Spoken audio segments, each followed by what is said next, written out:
After my wife died, her mother wanted to take my daughter away from me and filed a lawsuit. I never imagined that a single decision could unravel the fabric of my life. Looking back, it's clear how naive I was, thinking that love could shield us from the world's harsh realities. My name is Ethan, and this is the story of how I fought to protect my daughter, Lily, from a past that refused to stay buried. It all began on a crisp autumn morning.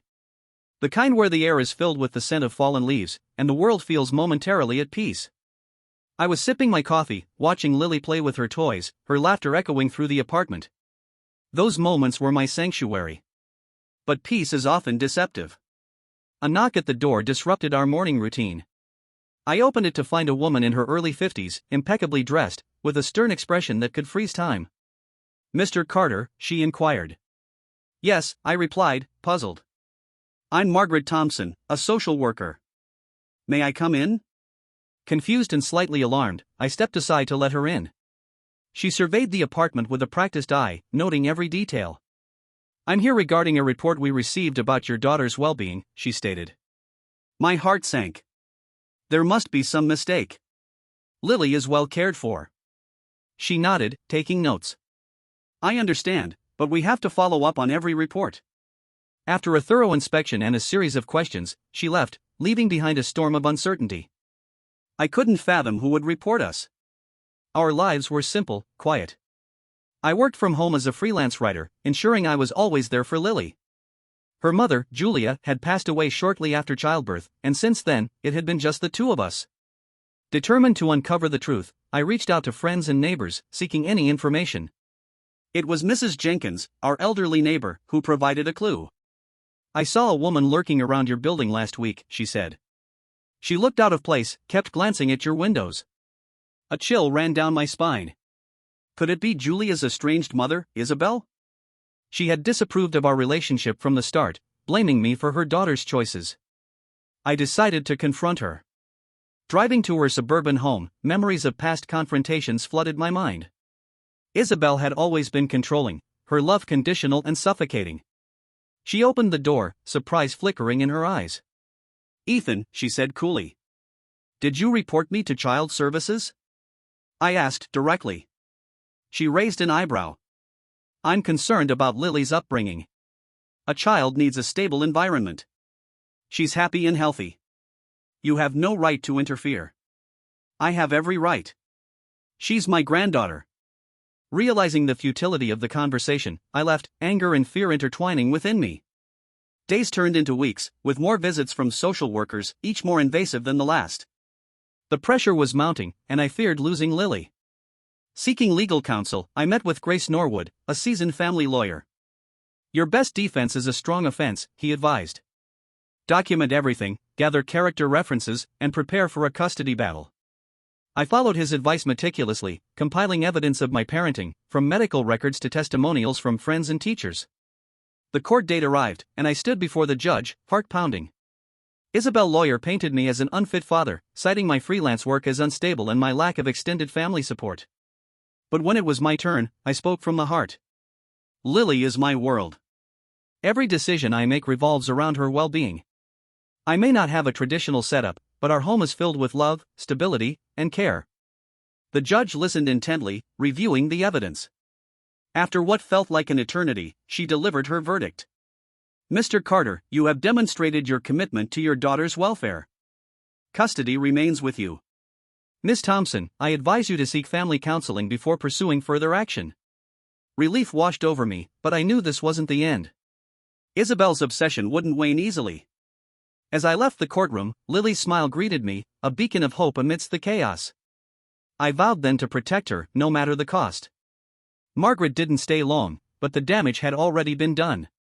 As soon as the door clicked shut behind her, I sat on the couch in disbelief. Someone had reported us. Lily had never been in danger, never lacked food or warmth or love. I'd made sure of that every single day since the moment I'd held her in my arms. That night, after I put Lily to bed, I called the only person I thought might have done it. "Isabel," I said. "Did you call child services on me?" There was a pause on the other end. Then, her voice, cold, calculated. "I had to, Ethan. I don't trust that environment. You're working full-time. She's barely 4. She needs structure, not chaos. Isabel is Lily's grandmother, my ex-girlfriend's mother. She had never forgiven me for getting her daughter, Julia, pregnant at 19. And when Julia passed away in childbirth, Isabel made it her mission to erase me from the equation. She offered me money to let her raise Lily. I refused. That was 4 years ago. She's my daughter, I said through clenched teeth. She's my granddaughter, she shot back. And I will not sit by and watch you raise her in a one-bedroom rental over a pizza shop. The next week was hell. Child Services launched a formal investigation. Margaret returned, this time with a colleague. They took photos, asked questions about Lily's daily routine, her medical history, her social life. They interviewed my co-workers. They even visited Lily's daycare. I lived in dread. Then came the letter. Isabel had filed for custody, emergency custody, citing unfit living conditions and emotional instability. It was like watching your life being dissected under a microscope. Every late rent payment, every emergency trip to the ER when Lily had an ear infection, every moment of parental doubt, they used it all against me. I scraped together the last of my savings and hired a family attorney, Grace Norwood. She was smart, sharp, and direct. This is going to get ugly, she warned me. But you've got one thing they can't fabricate, your bond with your daughter. That's what we focus on. Court hearings started 2 weeks later. Isabel walked in with a team of lawyers and a binder full of evidence, photographs of our apartment looking messy after a long workday, text messages where I'd vented to friends about how tired I was, and a copy of my bank statement to show how tight our budget was. They painted me as overwhelmed, negligent, unstable.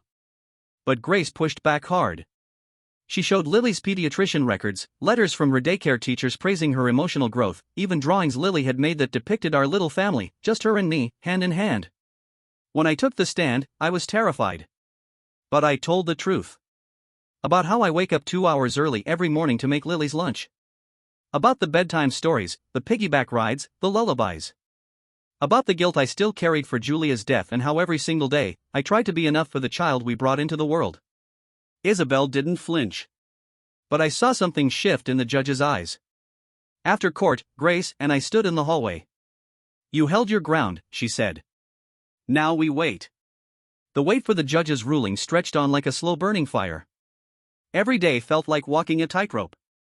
I tried to shield Lily from the tension, kept our bedtime rituals, danced in the kitchen to old jazz records, helped her glue macaroni to construction paper like the world wasn't crumbling underneath us. But she felt it. Kids always do. She'd cling a little longer at daycare drop-off. Ask more questions at night. Daddy, why was that lady taking pictures of our house? Are you sad again today? I lied when I had to. Not out of malice, out of desperation. No, sweetheart, I'm just tired. Everything's okay. But it wasn't. One night, Grace called with news that made my blood run cold. Ethan, she said carefully, we received a request for supervised visitation. Isabel wants to restrict your access to Lily until the custody case is resolved. What? My voice cracked. She can't, Lily lives with me. She can request it.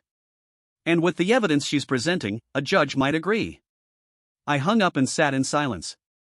The apartment was dark except for the soft glow of the fish tank Lily insisted we keep for her imaginary mermaid. I walked into her room, sat beside her tiny bed, and watched her sleep. How did it come to this? The next week, I was blindsided again. Isabel had dug up my college records. A failed semester after Julia's death. A short stint in therapy. She twisted it all into a narrative of someone emotionally unfit. But the worst blow came from someone I once trusted. Marcus, my former roommate, submitted a statement saying he once saw me yelling at Lily in frustration. I couldn't even remember the moment, but I didn't doubt it had happened. I was human. I'd yelled. Never out of cruelty, just exhaustion. But now, it was evidence. Grace urged me to stay calm. Judges don't expect perfection. They expect honesty and effort. You're not a danger. You're a dad under pressure. Despite it all, I kept showing up to work, to daycare, to court. Because quitting wasn't an option. And then, something happened that shifted everything. One rainy afternoon, Lily's daycare director, Ms. Rowe, called. Ethan, I heard about the case. I know I'm not supposed to get involved, but I wrote a letter. You deserve to see it. She dropped it off in person. 4 pages of handwritten testimony detailing Lily's growth, her joy, her trust in me. Lily talks about her dad like he hung the moon, she wrote. I've seen single parents struggle. Ethan doesn't just get by, he thrives. Because he's all in. It was the first time in weeks I cried, not from fear, but relief. We added the letter to our case file. Grace's confidence grew. We need more of this, she said. People who know your life. Your truth. I called everyone I could think of: Lily's pediatrician, our neighbor from across the hall, even the waitress at the diner we went to every Saturday morning. Slowly, a picture began to form, not of a perfect father, but a devoted one. And then came the mediation. Isabel insisted on hosting it at her home. I showed up in my best shirt, Lily's favorite ribbon tucked in my coat pocket like a talisman. Grace stood beside me. Across the table, Isabel sat flanked by her attorney, smug and composed. She smiled, but her words hit like daggers. Ethan, no one is saying you don't love Lily. But love isn't enough. She needs stability. You work late hours. You don't have family to help. I do. I have her, I said, my voice steady. And she has me. Every single day. The tension in the room thickened. They offered me a deal, shared custody, but Lily would live with Isabel during the week. I stood. We're done here. Outside, Grace didn't scold me. You said what mattered, she said. We'll let the court decide. And that decision was coming soon. The final court date arrived on a chilly Tuesday morning. I woke up before dawn, barely able to eat. Lily was still asleep when I kissed her forehead and whispered, I'll be home soon, baby girl. Grace met me at the courthouse steps. She looked more serious than usual, her brown leather portfolio clutched tightly in her hand. Stay composed, Ethan. They'll try to rattle you. Isabel arrived in a tailored navy coat, her hair perfect, her eyes sharp. She didn't look at me as we entered the courtroom. Her lawyer, Mr. Crane, offered a brief nod to the judge, then opened with a familiar narrative: Ethan Carter, well-meaning but unstable. Unemployed for months after Julia's death. Lived alone. Little support system. Then came their surprise, a new statement from Julia's former friend, Bethany. She claimed that Julia had confided in her fears about raising a child with me. That I struggled to control my emotions and had stormed out for hours during fights. I felt Grace's hand on my forearm, steadying me. Stay with me, she whispered. When it was our turn, Grace stood tall and methodical. She recounted not just facts, but patterns of presence. Mr. Carter has been Lily's sole guardian since the day she was born. He has no history of abuse or neglect. His home is safe, his daughter is thriving. She submitted letters from teachers, pediatricians, neighbors. Testimonies not of perfection, but of love and constancy. She even had a voice recording from Lily herself, reciting her bedtime prayer, "Thank you for Daddy, who always comes back." But the most powerful moment came when I took the stand. The judge asked questions. I answered honestly. I didn't try to paint myself as more than I was. I lost Julia before I ever really had her, I said, my voice trembling. And I've spent every day since trying to be what Lily needs. Some nights, I've fallen asleep sitting on the floor beside her crib because I was too tired to stand. But I never left. I've been here. I am here. Silence settled over the room. Then the judge nodded and dismissed us. 3 days later, Grace called. We won. The words felt unreal. Say it again? We won, Ethan. Full custody. The judge dismissed Isabel's petition. I sank to the floor, tears streaming down my face. Lily came running. Daddy? You okay? I hugged her tighter than ever. Yeah, sweetheart. I'm more than okay. But the story didn't end there. A week later, I got an anonymous envelope.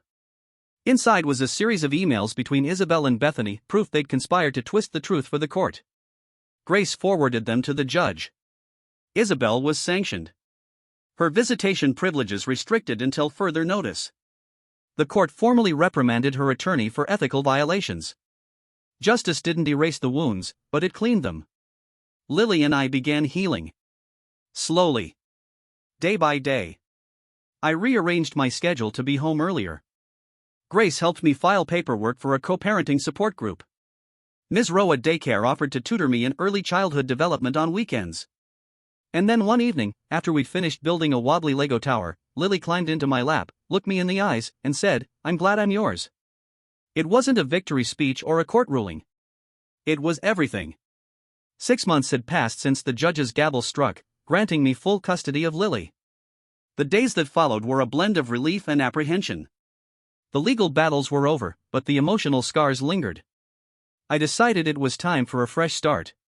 We moved into a modest 2-bedroom apartment in a quieter part of town.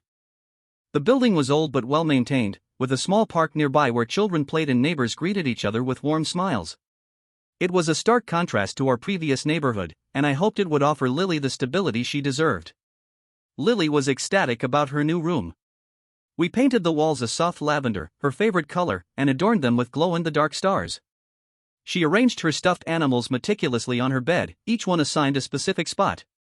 Watching her take ownership of her space filled me with a sense of pride and hope. I enrolled Lily in a nearby kindergarten known for its nurturing environment. On her first day, she clung to my hand, her eyes wide with uncertainty. I knelt down, looked into her eyes, and said, "You're going to make so many new friends, sweetheart. I'll be right here when you finish." She nodded hesitantly and walked into the classroom, her small backpack bouncing with each step. Adjusting to our new routine was challenging. I juggled work, household chores, and parenting, often feeling stretched thin. But every evening, as we sat down for dinner and Lily recounted her day with animated gestures, I was reminded of why it was all worth it. One evening, as we were reading her favorite bedtime story, Lily looked up at me and asked, "Daddy, why don't I have a mommy like the other kids?" The question hit me like a ton of bricks. I took a deep breath, choosing my words carefully. "Sweetheart," I began, "your mommy loved you very much, but she had to go to heaven when you were born. But you know what? She left me the most precious gift in the world, you." Lily pondered this for a moment, then smiled. "So, I'm special?" "The most special," I replied, hugging her tightly. As time went on, our bond grew stronger. We developed our own traditions: Saturday morning pancakes, Sunday park visits, and Friday movie nights. These rituals became the pillars of our new life, providing comfort and consistency. One day, while at the park, I noticed a woman sitting alone on a bench, watching the children play.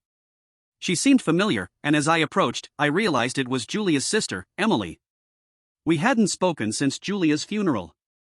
"Ethan," she said, standing up. "I heard about everything. I'm sorry for not reaching out sooner." "It's okay," I replied, unsure of what else to say. "I'd like to be a part of Lily's life, if that's all right with you," she continued. "I know I can't replace her mother, but maybe I can be an aunt to her." I hesitated, memories of past betrayals surfacing. But I saw sincerity in Emily's eyes. "Lily deserves to know her family," I said finally. "Let's take it slow." Emily began visiting occasionally, bringing books and toys for Lily. They bonded over shared stories of Julia, and Lily's eyes would light up hearing about her mother. It was healing for both of us. Meanwhile, I started attending a support group for single parents. Sharing experiences with others in similar situations provided solace and practical advice. I met Mark, a fellow single dad, who became a close friend. Our daughters became playmates, and our shared experiences forged a strong bond. One evening, after a particularly exhausting day, I sat on the couch, watching Lily sleep. The apartment was quiet, save for the soft hum of the refrigerator. I reflected on our journey, the battles fought, the tears shed, the victories won. I realized that while the path had been arduous, it had also been transformative. I had grown as a father, a person, and a protector. Lily had taught me resilience, patience, and unconditional love. As I stood up to turn off the lights, Lily stirred and mumbled, "Love you, Daddy." "I love you too, sweetheart," I whispered, my heart full. Our story wasn't perfect, but it was ours. And in that imperfection, we found strength, love, and a new beginning. Thank you for watching the video. Like it if you watched the video to the end, and don't forget to subscribe. Have a nice day.